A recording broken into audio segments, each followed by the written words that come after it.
Hey, Skull brothers and sisters, I'm bringing you another camp report. I want to talk about all the news and notes from yesterday. So let's get started in 3, 2, 1. All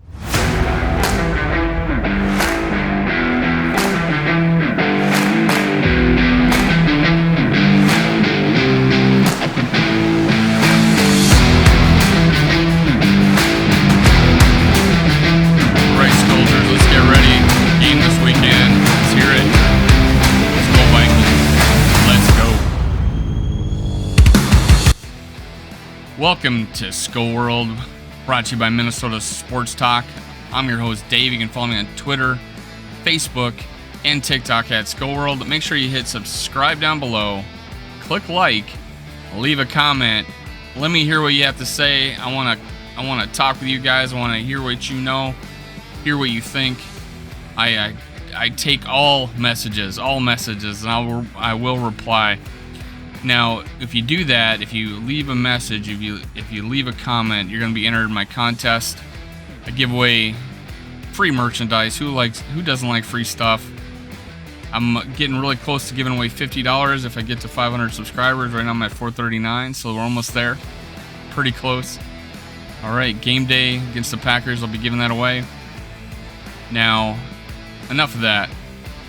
Let's talk about some camp news. I always like to look at Will Ragatz and what he has to say. Some other guys will just reinforce what he says, so let's talk about that. He is talking about how Sean Mannion and Kellen Mond are struggling in practice. Others are saying the same thing. It has been reported that we are searching for trade partners or possible backup quarterback and center, or free agents for that matter. It's been a struggle. It's been a struggle. Every sign shows that we've been struggling on offense. Kellen Mond practiced with the twos today, I think, or yesterday, and he moved the ball 18 yards, and Greg Joseph kicked a 60-yard field goal with room to spare. That video is all over the internet right now. That's great to hear. Greg the Leg has been doing awesome. He's a big winner at camp. He's got all the confidence in the world, it seems. Kicking, I don't know, he's kicked like 358 yarders, a 60-yarder. They had game situation, down by 2, need a field goal to win. Kellen Mond moves the ball 18 yards, and maybe as like one of those 30-second drills. But yeah, Greg Joseph kicking good, man. It's glad to hear it. It's not often that we hear the Vikings kicker having a great camp. Now, Booth Jr. and Ed Ingram spent some times with the ones. So so Andrew Booth Jr. is getting that opportunity to start. And I expected there might be some sort of rotation going on, but hey, if that draft turns out that we have a starting corner, a starting safety, and a starting right guard, because Ed Ingram is now getting chances with the ones, and that's because I believe Jesse Davis. Well, it was reported that Jesse Davis did spend time with the twos. It wasn't just a rotational thing where Jesse Davis was getting a break. He actually played with the twos. So we'll see this weekend, man. How good Ed Ingram is, and we can make our judgments then. We can judge on what Kellen Mond can do in a game. Sean Mannion, we know what he can do, and that is not win. So, I'm sorry to be harsh there, but he's not won a game for us, and he's had an opportunity. But Kellen Mond, we had higher hopes for, so I am going to hold my judgment till after this preseason game. It's it's his time to shine. He needs to take advantage of it. Now, Zadarius Smith reported by Will Ragatz that he hasn't had an outstanding camp, but yesterday he was like the best guy on the field. So that's good to hear. I don't doubt it. I expect him to do well. And apparently the Danielle Hunter and Zadarius Smith battling with O'Neal and Darrisaw have been epic. Both sides winning. Now, I'm going to talk about some news and notes here. According to Will Ragatz, Andrew Booth Jr. and Ed Ingram spent time with the ones on their prospective sides of the ball. I believe this is the first time Booth has mixed in with the starting defense during a practice where Patrick Peterson was present and participating. So that's big news.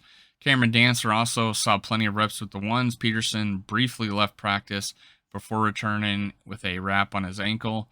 So, yeah, Andrew Booth Jr. playing over Dancer and backing up Peterson. And it's kind of what I expected. I was hoping maybe he would see the field at the same time as those two and play nickel.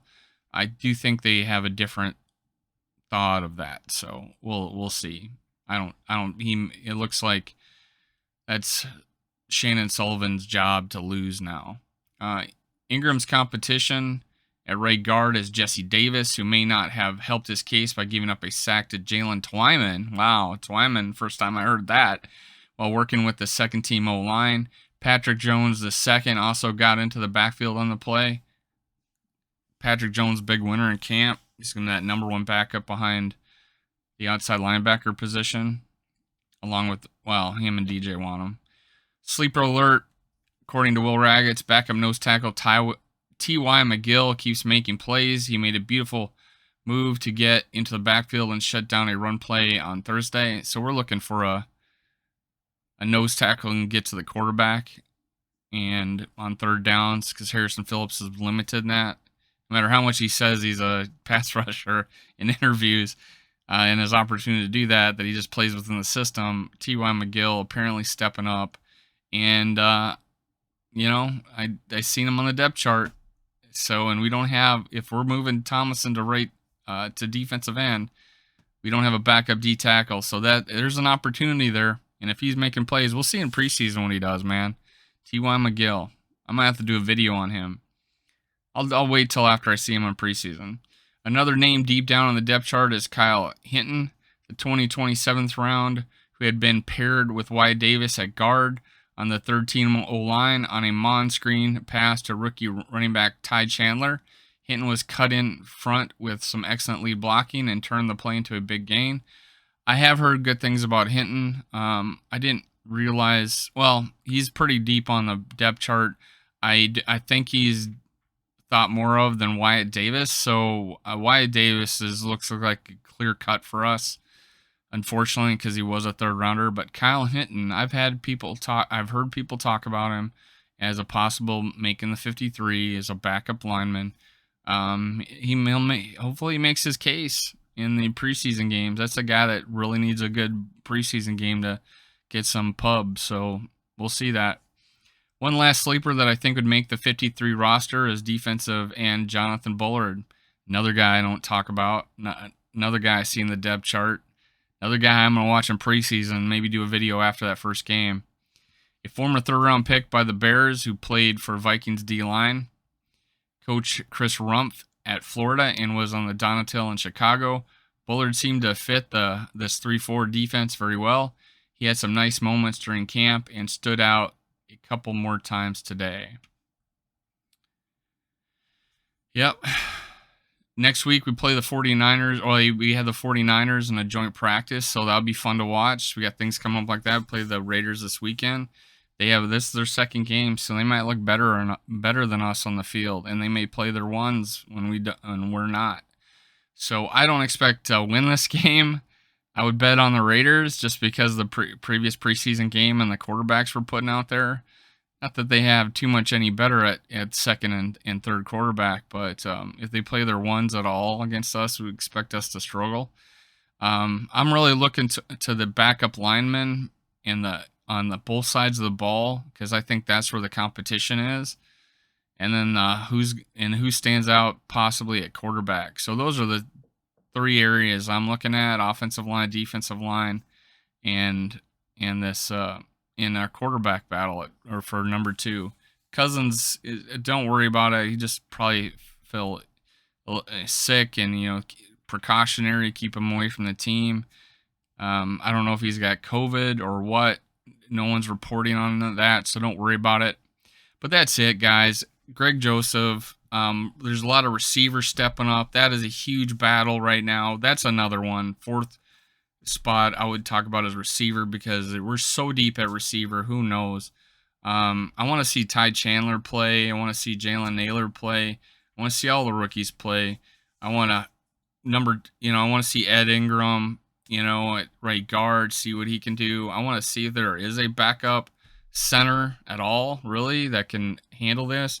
Kellen Mond's dropping a snap every practice. It's being reported, so that's disappointing. I hope if it happens in the game, I'll start really worrying. So that's it for today. We'll have more.